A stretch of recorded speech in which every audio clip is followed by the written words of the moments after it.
գնդակը նենց պետքա տշես, որ անգնի դարպասի մեջ, դա կլինի գոլ, հասկացար? Բա ուր է դարպասը։ Արփին, այս երկու քարերի արանքը համարվում է դարպաս, հասկացար?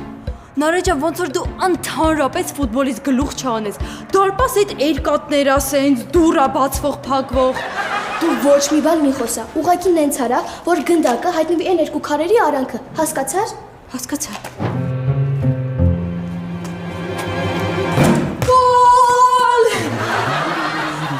Սիրելի հետևորդներ, ես այսօր գոլ խփեցի, տպավորությունա ոնց որ ես անգլիկան Լիվերշուն թիմի հարձակվող Մուհամեդ Ալլահը լինեմ։ Արփի գոլը ձեռքով չեն խփում, ոտքով են խփում։ Ոտքով։ Հա։ Ես բռնի։ Արփի ֆուտբոլը նաև շատ կարևոր է արագ վազելը, նենց որ թռանք։ Բոլորայա լինելու ու ահավոր կինո։